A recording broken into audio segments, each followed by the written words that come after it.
Masechta Eruvin, Perek Rishon, the first chapter. The name of the chapter is Movishu Gavoya, and we are learning Daf Yud Aleph 11. So we'll start Ipchamai.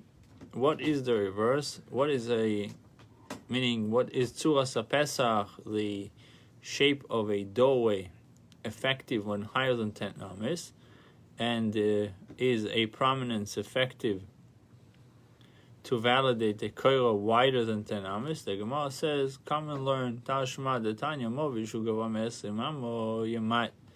Movi is higher than 20 ames, you should decrease. If it has a doorway shape, you do not need to decrease. What about a prominence for its width?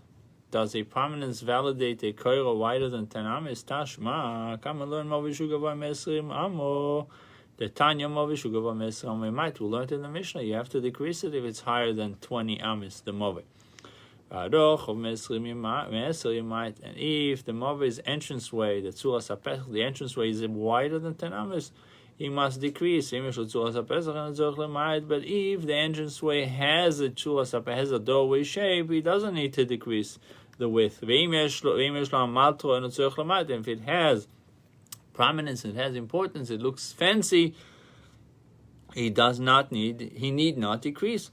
Maila Seifa, does it refer to the last case of the Baisa, which immediately preceded this ruling? That is, to the case of an entranceway wider than 10 ames, and the Baisa teaches that a prominence validates a koira wider than 10 ames. The Gemara says, Lo Yaresh, it may refer instead to the first case of the Baisa, which deals with a koira that is too high. Accordingly, the Baisa teaches that a prominence validates a koira that is too high, but says nothing about how it affects a koira that is too wide. Rabbi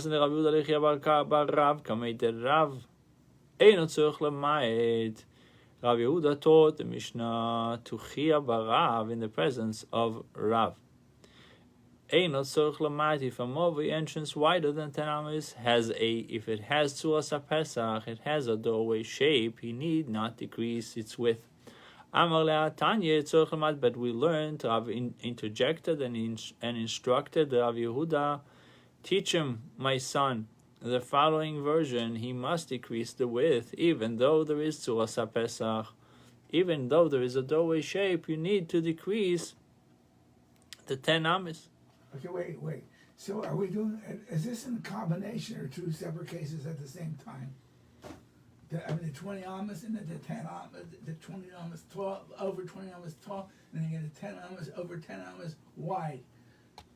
And it's like I'm thinking, is this thing going on at the same time, or is two different things that they're talking about at the same time? It seems from the Gemara that it's in both cases. Either if they are combined, meaning it's wider than 20 and higher than 10, then he has to decrease both. No, it's wider than 10 and higher than 20. It says over here, Gavoya.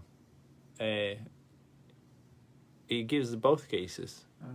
Okay. But okay, let's go with higher than 20 and wider than 10. Right. So he would have to decrease both.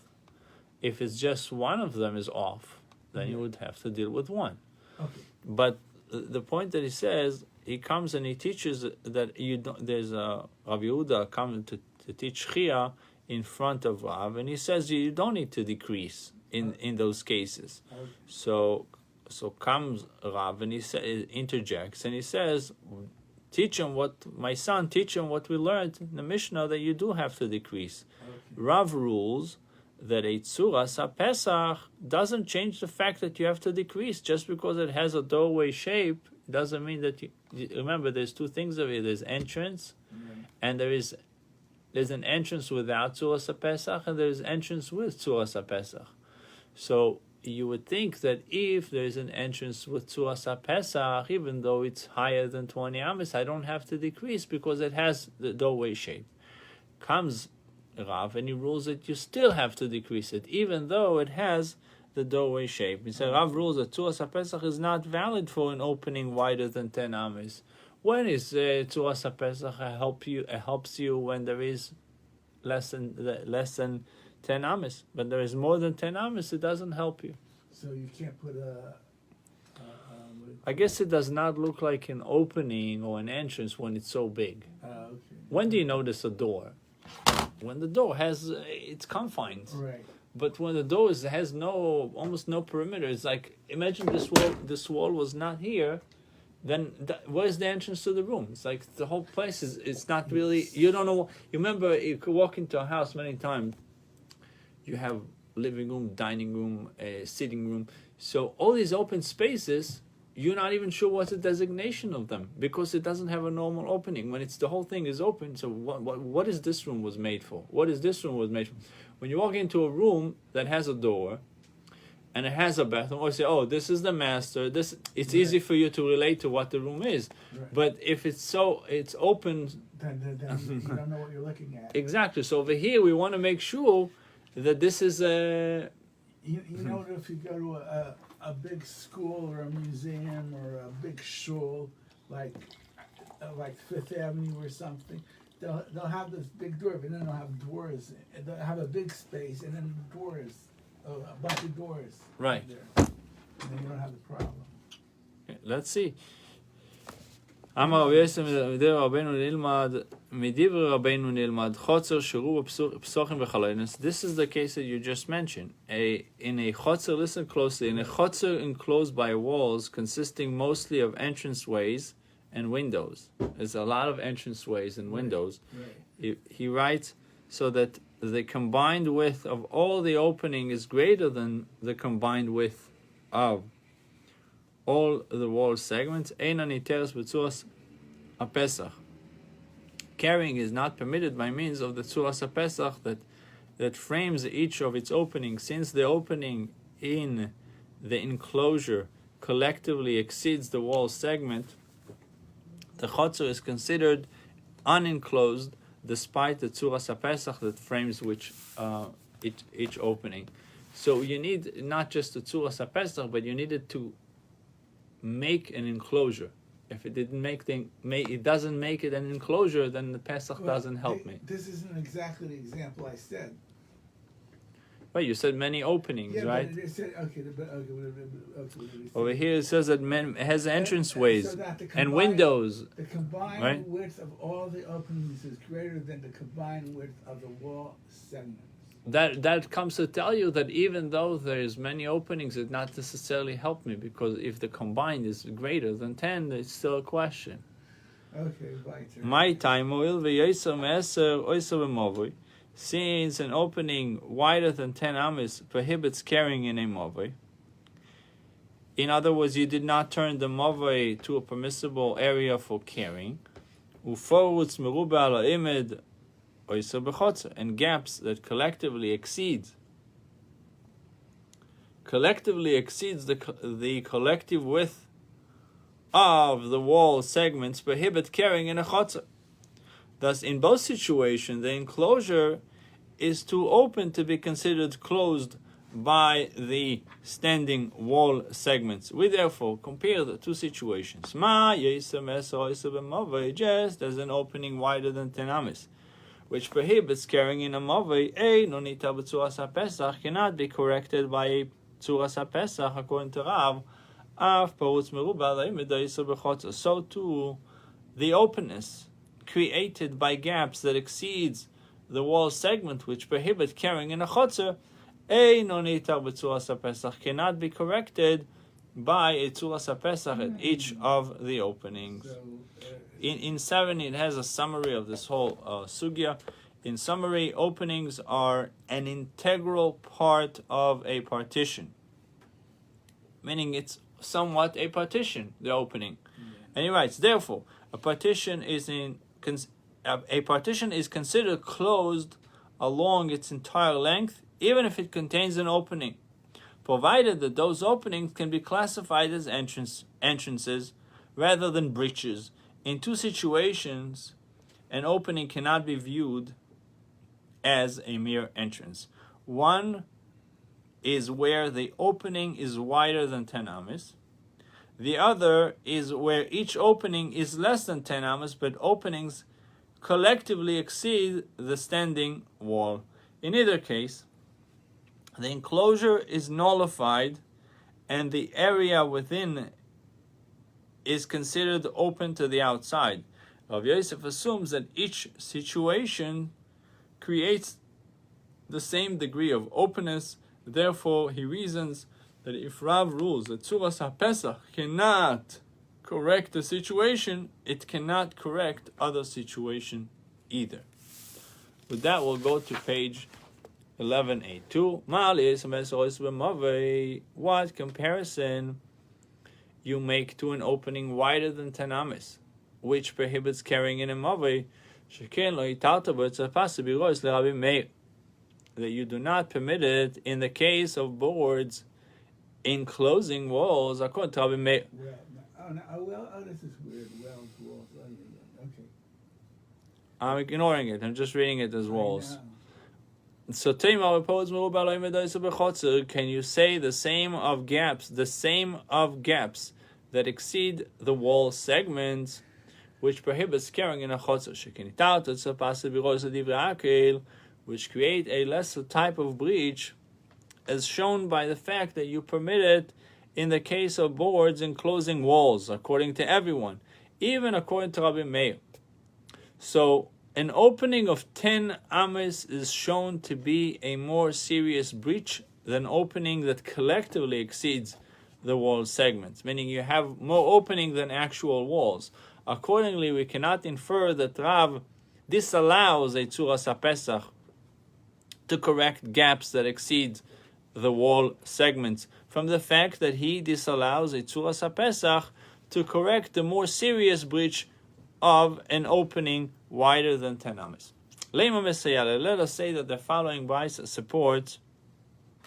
supports it, the view that a Tzuras HaPesach is ineffective when the gaps exceeds the wall segment. Therefore, carrying within these walls, the walls that enclose an area, which are mostly entrances and windows, is permitted, provided that the wall segments exceed the gaps. Do you think that the brisa can actually mean which are mostly? If the walls are mostly openings, then the gaps exceeds the wall segments. How could the brisa then conclude, provided that the wall segments exceed the gaps? Say rather that the brisa must mean carrying is permitted within these walls in which one made many entrances and windows. One condition is that you have more wall segments than gaps. Amar Rav Kahana, ki Tanya befisrei Shimoi. Rav Kahana said, to what does the Baita refer? The Brisa refer to defective entranceways. Entranceways with a defect. What does it mean? What are the defective entranceways? One opinion says that they have no side post. And the other one says it doesn't have. Tikra is usually a ceiling, but over here it translates as no tops. Same thing. So Rabbi Yochanan holds this view of Rav that a Tzuras HaPesach wider than 10 amas is invalid. It doesn't help me to have a doorway shape Tzuras HaPesach if it's wider than 10 amas. Ravin bar Rav Ado said in the name of Rabbi Yitzchak, there was once a certain man from the valley of Beis Chusan, who thrust 4 poles into the ground at the 4 corners of the field. Okay, took his field, put 4 poles in each side, and he stretched a vine across them from pole to pole to form a Tzuras HaPesach enclosing the field. Okay. He made a doorway like with the vines. Okay. Uva ma'aseh lefnei chachomim, and the matter came before the sages for a ruling. Ve'itiru lo le'inyan kilaim, and they permitted him to rely on this partition in regard to the laws of kilaim, to grow vines on one side of this partition, and other species on the other side. Rish Lakish comes and says, if you gave him permission for kilaim, so give him permission also for Shabbos. You gave him permission for, if it's good partition for kilaim, then it's good partition for Shabbos. Rabbi Yochanan is the famous debater of Rabbi Shlakish and vice versa. Rabbi Yochanan says, no, they gave him permission for kilaim, not permission for Shabbos. It's two different things. Going to 11.83.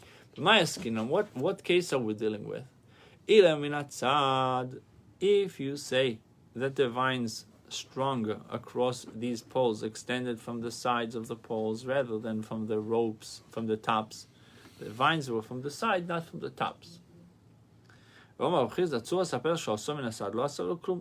said that if you made a Tzuras HaPesach from the side, not from the top, you didn't do anything. You accomplished nothing. It has no legal significance. How then could Rish Lakish validate it from the laws of Shabbos? So it has no roof, so it just has the vines making on the the wall. side, correct. Right. El al Gabon. So rather, the case of Beis Chosan, this guy that put the 4 poles and put the vines, must refer to vines that were strung on top of the poles. Ubemai, and what size opening was there between the poles? If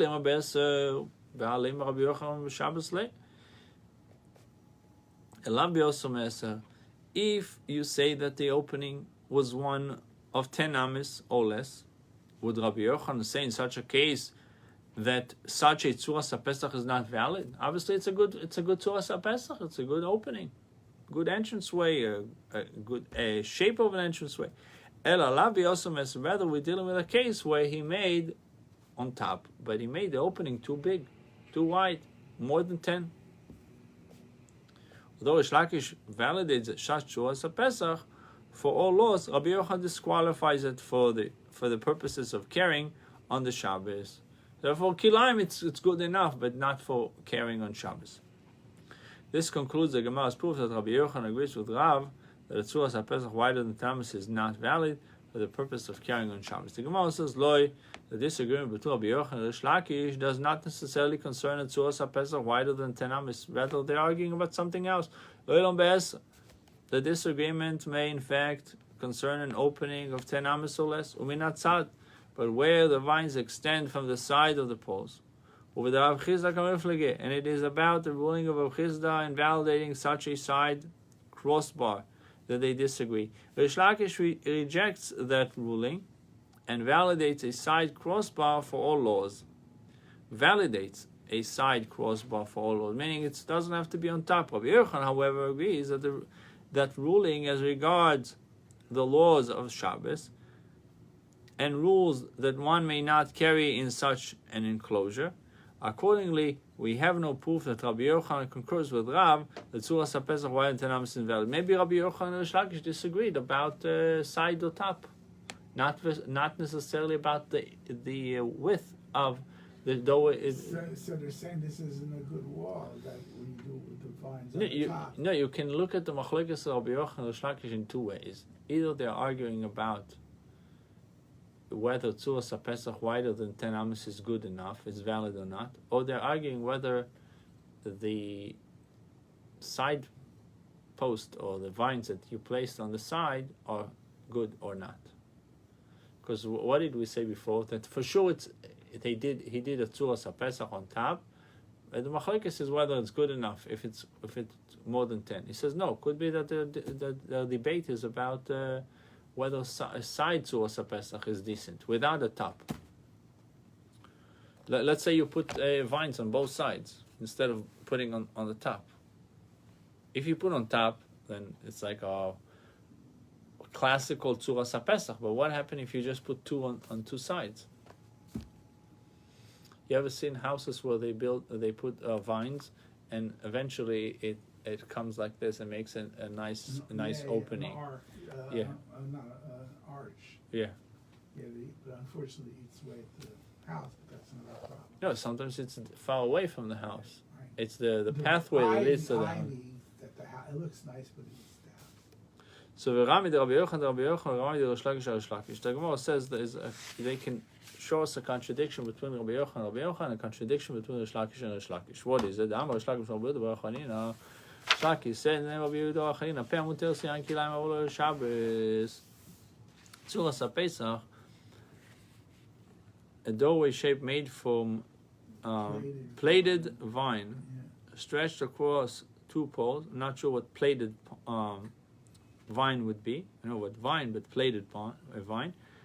Stretched across two poles is permitted to be used as partition for purposes of kilayim laws. For kilayim, it's a good partition of Alol Shabbos, but not for Shabbos.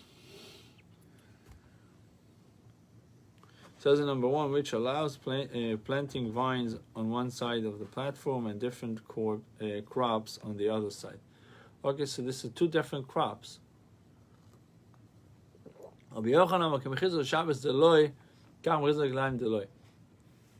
says, just as these plaited vines do not form acceptable partition for Shabbos laws, they're not sufficient, they're not good for kilayim either.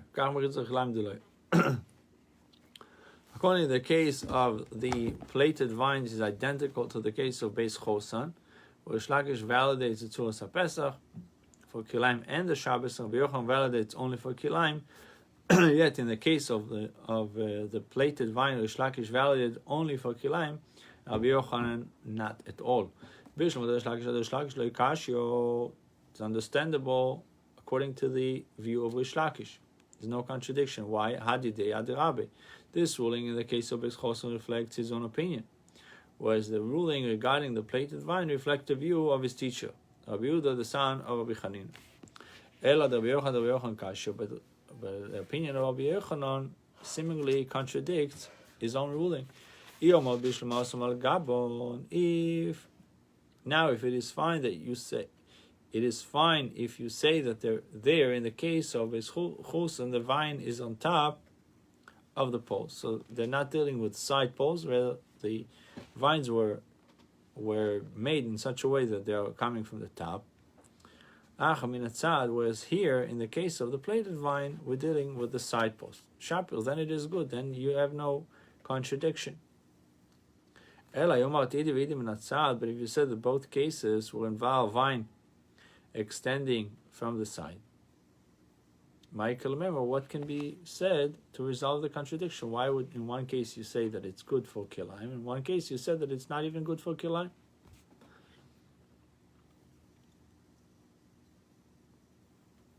The case of plaited vine. So in the case of plaited vine, you said that it's good for that it's not even good for kilayim. And the case of Beis Chosan, you say that it's also good for kilayim, not good for Shabbos. Similar contradiction from Rabbi Yochanan. What's the difference between the two cases of plaited vine and the case of Beis Chosan? He says, he actually says, maybe the Gemara can answer it in this way. Both cases, plaited vine and Beis Chosan, dealing with side vines. Vine extending from the side of the poles. Yet, there is no contradiction between Rabbi Yochanan's ruling because we can say, Osam Be'esach, Be'esam Esach. It says, in the case of Beis Chosan, it was 10 amis, and that's why it's sufficient.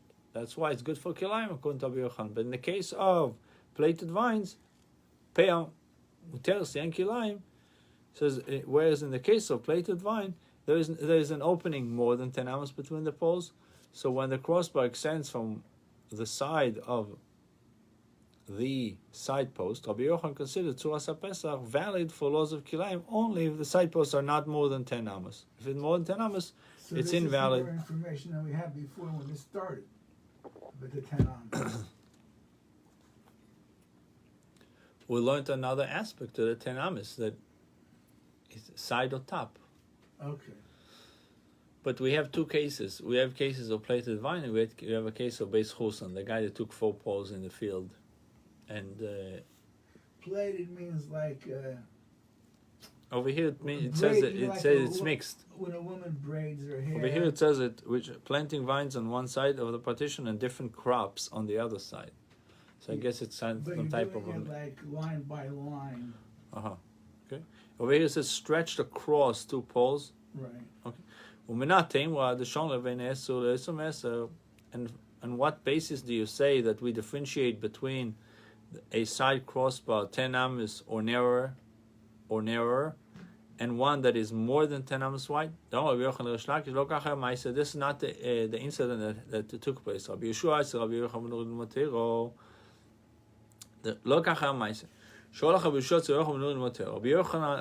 went to Rabbi Yochanan to learn, Rabbi Yochanan ben Nuri to learn Torah by him. Although Rabbi Yeshua was expert in the laws of Kilaim, he thought Rabbi Yochanan ben Nuri's opinion about the law when the crossbar extends from the side. And he found Rabbi Yochanan ben Nuri sitting between some trees. And Rabbi Yeshua stretched a vine from tree to tree, forming a tzuras HaPesach.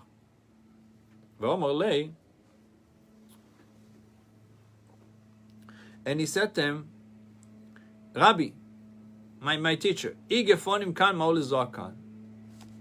the vines are here on one side of this tzuras HaPesach, may one plant other crops on the other side? So I told him, if it's 10 ames, it's tzuras HaPesach, it's a good partition, and then you can plant other species on the other side.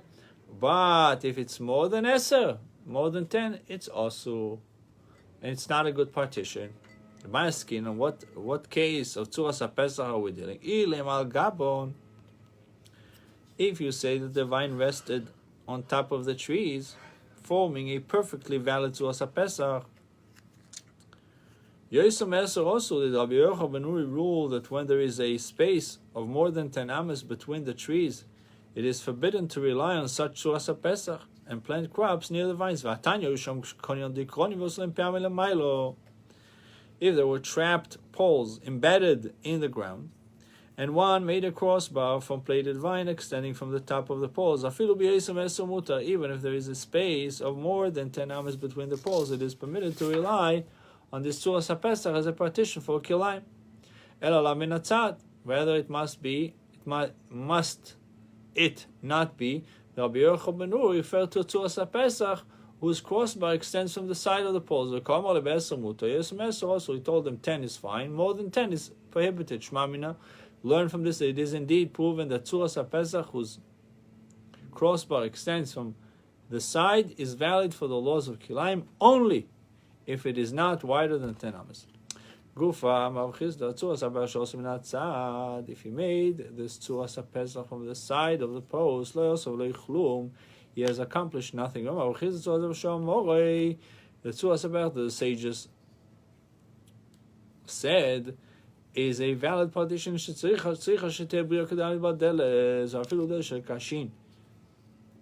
Must be strong enough to support a door, even if only a door made of straw. It needs to hold the door.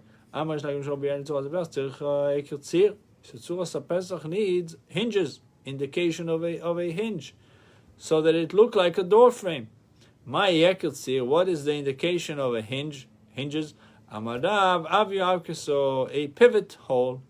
That's the indication of a hinge.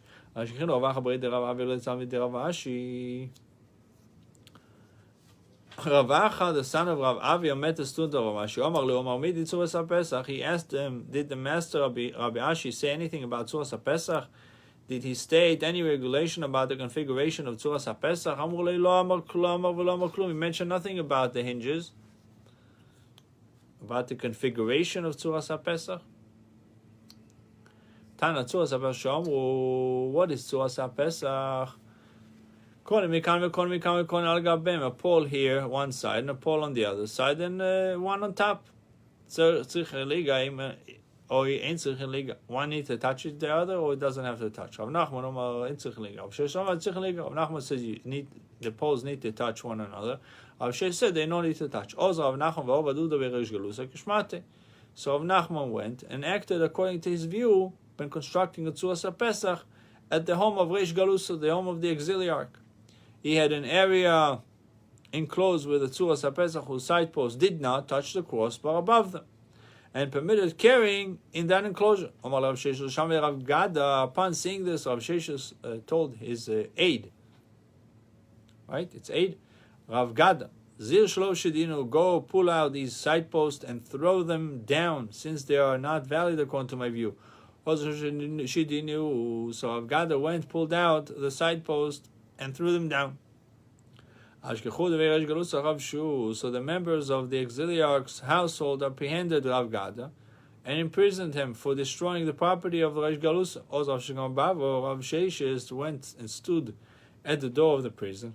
And he called Rav Gada, Gada, leave the prison and come here. Rav Gada left the prison and came to Rav Sheshes. It says in 16,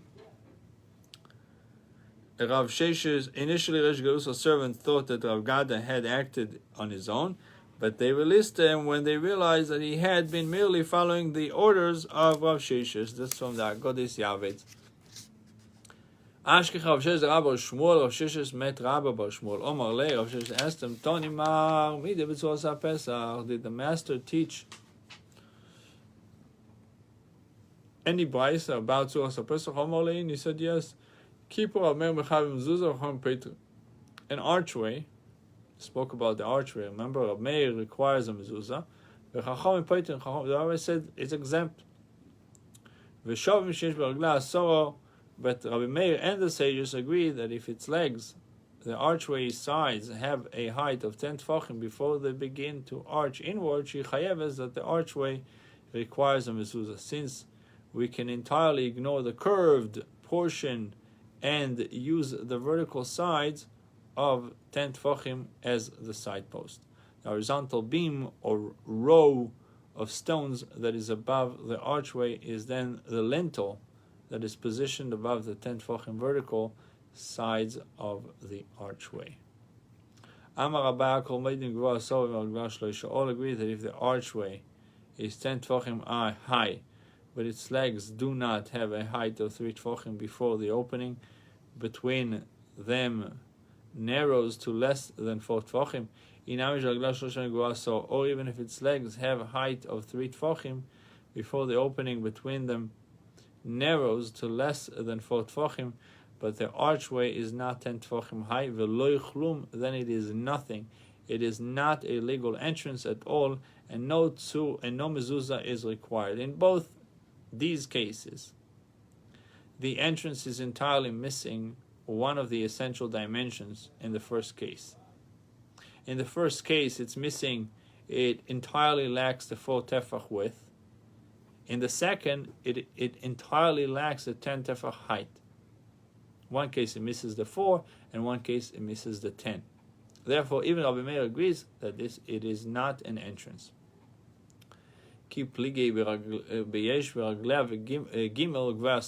When the archway legs have height of 3, and the archway is 10 tefachim high, but if it doesn't have the width of 4, however, the wall surrounding the archway is large enough to allow to carve into it to complete the entranceway to the full 4 tefachim along the height of 10 tefachim. Rameir holds that we carve to complete the necessary dimensions. We view the entrance as if it were already enlarged, since the potential to do so exists. The entrance is valid even now, and a mezuzah is required. But the sages hold that we do not carve to complete the necessary dimensions. We do not take the potential into account, but consider the archway as it presently stands, lacking the necessary size to require mezuzah. Amar Lei, Rav Sheshes said to Rabbi Shmuel, if you meet them, do not say anything to the members of Reish Galusa household about this brayso regarding an archway, which refutes my view. And with that, we're going to the Mishnah.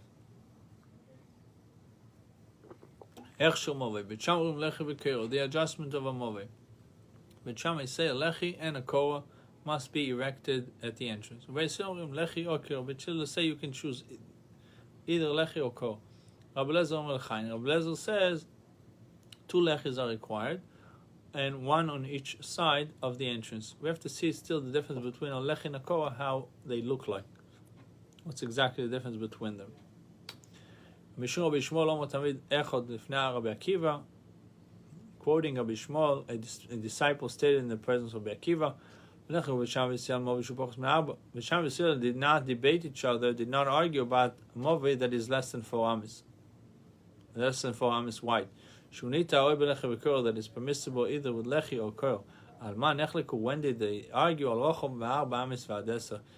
movie that is wider than 4 amis all the way to 10? Bisham say you need lechi and kor. Ubesilim or lechi or kor. Ubesilim say that either lechi or kor is sufficient. Rabbi Akiva said to this disciple, they argue in both cases.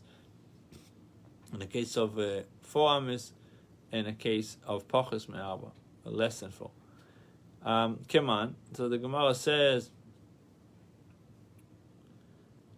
like whose opinion does our Mishnah reflect? It's neither according to Hananya nor the opinion of Tanakama, with whom Hananya differs, both of whom required more than a mere lechi and koira to adjust an open movie. How is the adjustment of a closed movie to be made? You need to have both. Lechi and kor. Basila says one, either or. Why did Bishama require both lechi and kor? Because maybe does this mean that Bishama hold 4 walls to be biblically required to give an enclosure the status of a shus hayochid? The Gemara says loy. Lizroik, it may be as regards to throwing, violating the biblical prohibition against transferring an object between a shus harabim and a shus hayochid. One is liable from when there are 3 walls. Beis Shammai might consider an area partitioned only 3 sides to a biblical shus hayochid, and one is liable for transferring an object between there and reshus harabim. Letaltel adi ika arba, but nevertheless to carry in the enclosure is rabbinically forbidden until there are 4 walls, and is to remove the rabbinic prohibition that Beis Shammai require both lechi and koira on the 4th side. So we see a distinction between lizroik and letaltel. Lizroik is regard to throwing, but letaltel would require more. You need to. So lizroik misholosh u'mechayev, one is liable from when there are 3 walls, and letaltel, but the carry enclosure until there are 4 walls. On the other hand, either or. So we see that beisila require 3 mechitzas. 3 walls to be biblically required to give an enclosure the status of private domain, reshus hayochid. The walls are not. The Gemara says, "Loi no beisila a view in the matter cannot infer here. Lizroik, as regards the throwing, i.e., violating the biblical prohibition against transferring an object between public domain to private domain. One is liable when there are 2 walls. Beisila might consider an area partitioned on only 2 sides to be a biblical reshus hayochid, and one is liable for transferring an object between there and reshus harabim. Letaltel, nevertheless, to carry in a partitioned area, adi kasholish, is rabbinically forbidden until there are 3 complete walls, and a minor adjustment on the 4th side, creating a little wall. Very similar in many contexts. Is similar to. Rabbi Lezer says 2 lechis are required on 1 on each side of the movie's entrance. Ibalu Rabbi Lezer l'chaim v'kero koma. That means 2 lechis and a kora, or dilma lechaim beloy kora koma, or perhaps he means 2 lechis without a kora. Tashma ma'aser Rabbi Lezer also Rabbi Yossi ben Perida l'talmidoi. It happened that Rabbi Lezer went to visit Rabbi Yossi ben Perida, his disciple, le'echlu musosh movie, to the town of Oivelin, and he found that Rabbi Yossi was sitting in a movie. She'en lo ela lechi echad, only had 1 lechi. Amar b'ni asa lechi acher. Rabbi Eliezer said to him, you should make my son make another lechi. Like the opinion of Rabbi Eliezer requires 2 lechis instructed. So he instructed his disciple to adjust the move accordingly.